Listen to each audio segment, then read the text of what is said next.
Good afternoon, ladies and gentlemen. Welcome and Merry Christmas. We're happy to see you in our center. Now there will be a press briefing of Colonel Lysenko.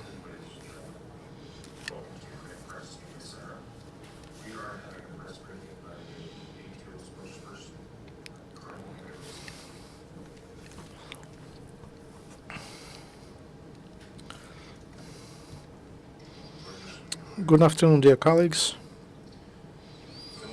During the last day, the situation in the east of Ukraine has not changed.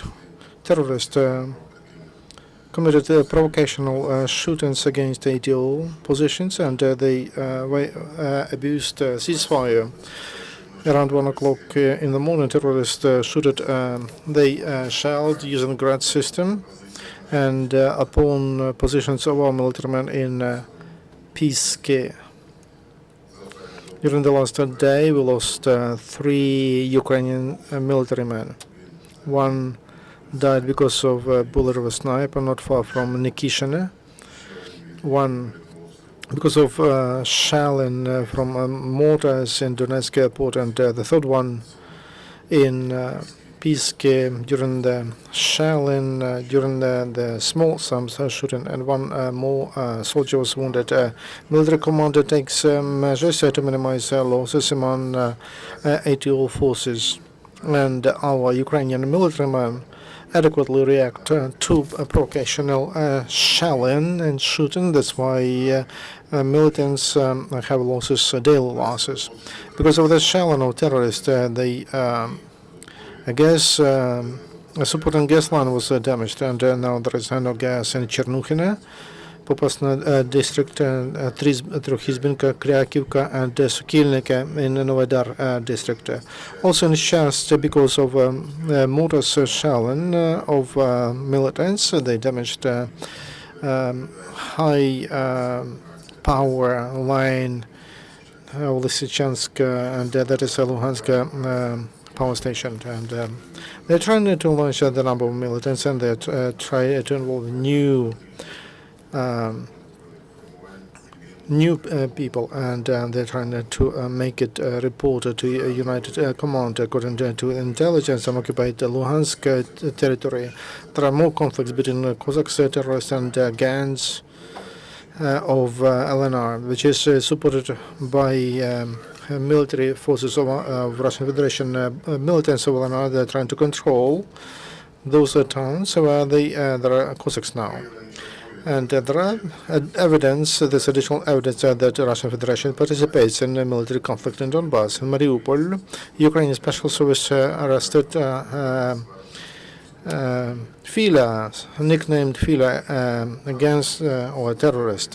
He was out of training in Sevastopol. He received from Russian Special Services a task to organize and to commit terrorist attacks against civilians in Ukrainian cities. He provided information that about direct involvement of Russian Federation to financing terrorism in Ukraine. Here's video.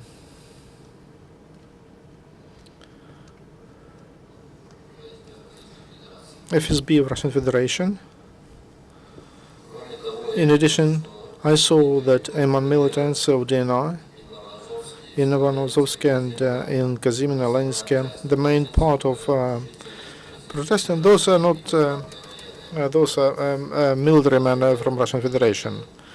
And for example, in artillery, self-propelled artillery systems, all of them are sold by Russian military men who, at the beginning of October, together with those systems, and they left from Russia to Ukraine. Also, yesterday, our border guards in the checkpoint in Gorgivka and Donetsk region, they arrested a citizen of Australia, probably involved in terrorist organization activities.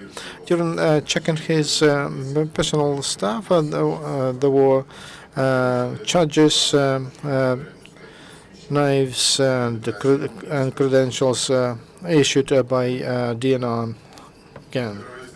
Terrorists continue obstruct peaceful life on Donbass. In Krasnylutsk, militants from LNR on Ukrainian bands, radio bands, they started to broadcast Russian TV channels and that are prohibited in Ukraine because of absence of bank machines and terminals. And in Novi Svit, in Starobeshev district, Donetsk region, they have to use the services of mediators to receive cash from the bank accounts, and they have to pay 10% from that sum.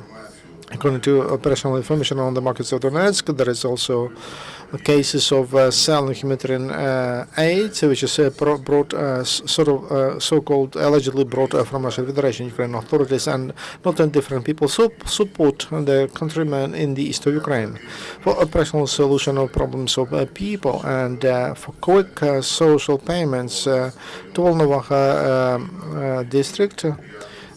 They brought united some territories of Termin and Volzovsky districts, and the bigger part of the territories of those districts together with the capitals of districts. They are under control of terrorists temporarily.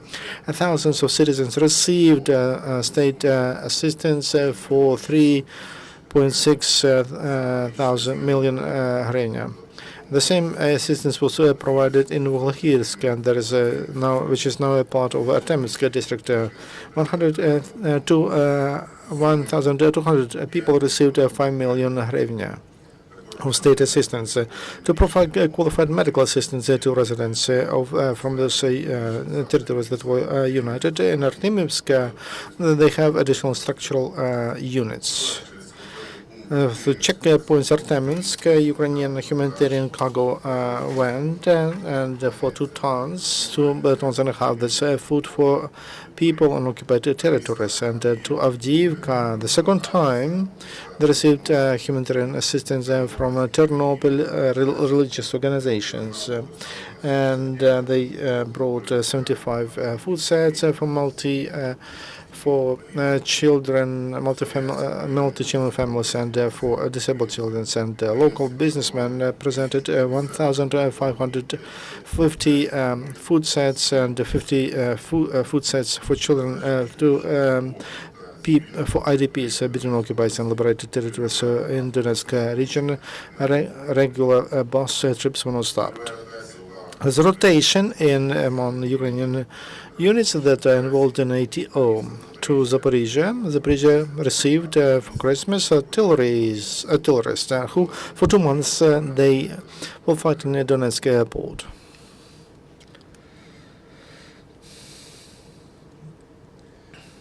Also, 2 soldiers from National Guards, also they who were got in Mariupol.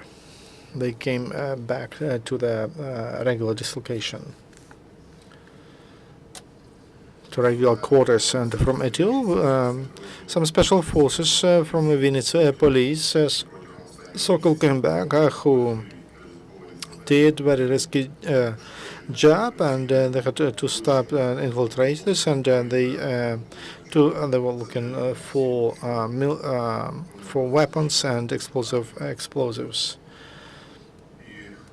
And Ukrainian special forces, they did they performed their tasks well, and they came back without any loss. This is all information. Please, your questions. Dear colleagues, questions?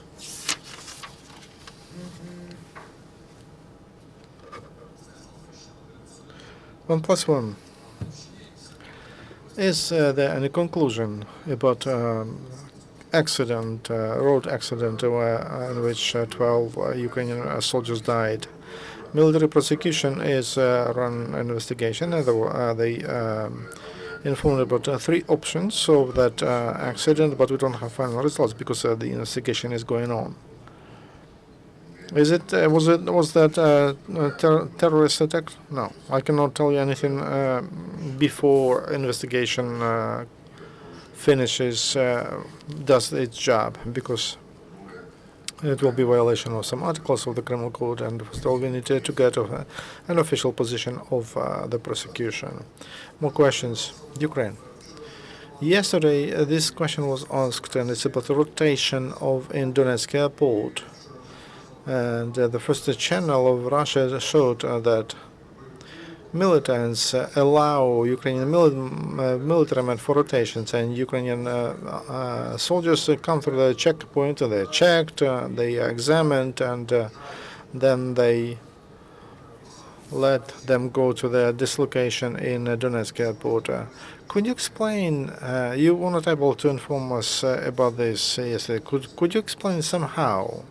Is it some kind of an agreement between commanders or it's a meeting of higher leadership, and how that rotation is taking place? How to explain it?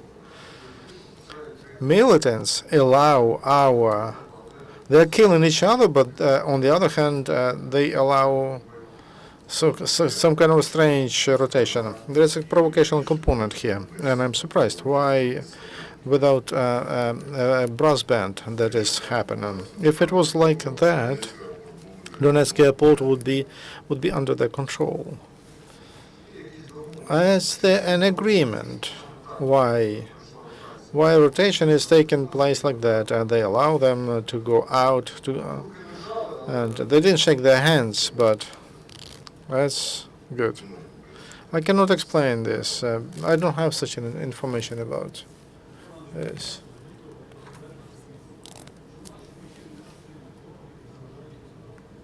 Why our soldiers don't kill the enemy who doesn't allow them to go to rotation? I'm not ready to comment it because I a suspicion about how real that video is. It was done, even shooted by 1+1, who was there together with our soldiers during the terrorist was searching through personal items of our soldiers. I don't have an explanation. Thank you.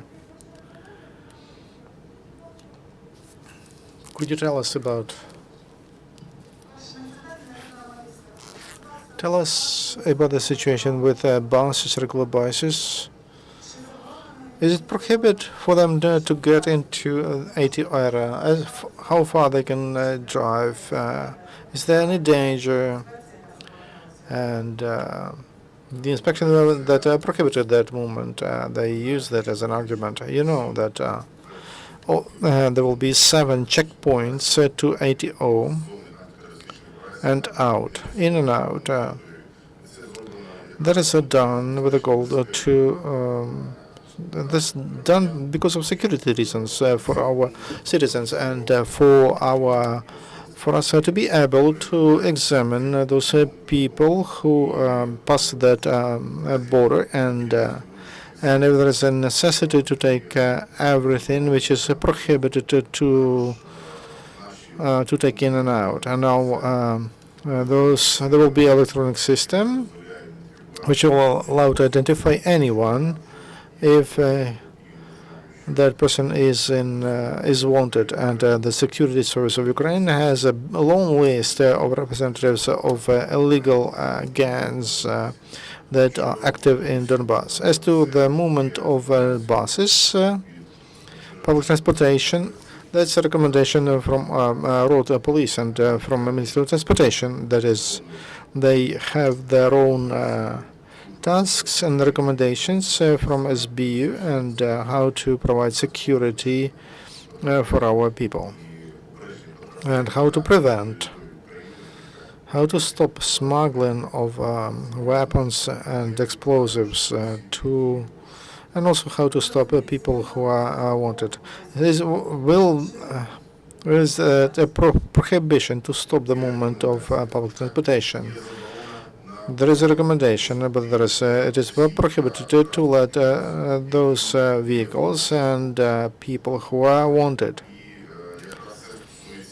And that's about the order of transportation of people who are on occupied and on Ukraine.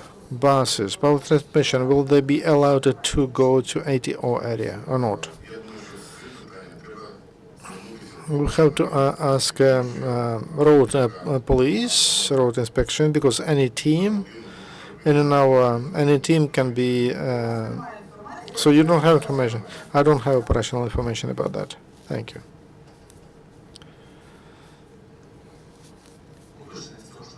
Clarification. As I understand, through those 7 checkpoints, buses will go through. I'm not ready to answer this question.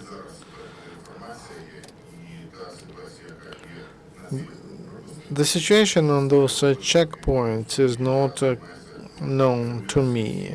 You have to contact the source that regulates. State Transportation Inspection told that it is prohibited. You told us that on those checkpoints are set up to check vehicles and people who cross through those checkpoints. About the buses you told before. Are they already working there? 7 checkpoints are identified, and I've informed you where they are. Are they working, or is it only a decision? It was a decision, and now they're working. More questions? Then, thank you very much. The press briefing is over. Thank you very much.